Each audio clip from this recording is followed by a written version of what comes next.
Hi there, welcome back to our series of films ahead of the election 2017. This time the politicians' favourite subject to slag each other off about, the economy. Now, how are you doing? How are your taxes? Feeling richer than you did last year? Well, the economy is all about the overall cash in the country, how much it has in its pocket. Sadly, it's not about us personally as the fifth richest country. Otherwise, I'd have worn a better shirt. So look, quickly, here's how we're doing in the UK as a whole. Gross domestic product, what we earn is about £470 billion. Great. We are making more money every year. Great.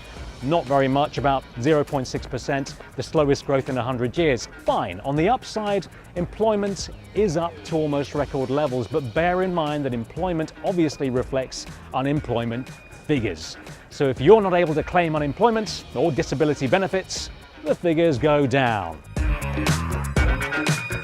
On our weekly earnings, research by the London School of Economics says that the average pay packet has dropped by 10% in 10 years. Now, the government's Office for National Statistics says the average wage grew by 0.2% up to February this year and shot up by 2.6% last year. So again, somewhere between the two is probably nearer the truth if you sit on the fence. Of course, the main point that the politicians do bash on about is the deficit.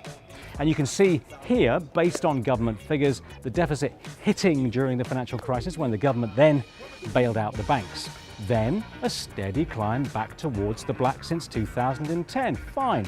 Final point. Why is there a difference in what the economy's doing so well compared to what we might feel in our pockets? Well, it's very simple. There are winners and there are losers. On average, if 1,000 average people with average pay packets see a drop in their average earnings, and one person who makes 1,000 times as much earns more, the figures balance out and the economy stays where it is. And if you look at the reports, that might be exactly what we're seeing now. So where next? Well, the Conservatives, they say they'll increase the amount that you have to earn to £50,000 a year before you hit the top rate of income tax. And also, they'll increase it by £1,000 at the bottom. They'll crack down on smuggling, they'll cut online VAT fraud, they'll also promise to spend more on research and development, although where, we don't know what that really means. Labour say they'll put the economy into the black and reduce the national debt. They'll do it by raising corporation tax for big businesses, making people pay more income tax if they earn over £80,000 a year. They'll invest £250 billion a year through a new national investment bank within 10 years. And they also promise to increase low wages and raise £6 billion a year by cracking down hard on people and companies who avoid their tax. Finally, the Lib Dems, they say they'll spend £100 billion more to boost national infrastructure. They'll bring more private investment into renewable energy. They'll raise the employee national insurance threshold. And they'll crack down on businesses who avoid or evade their tax.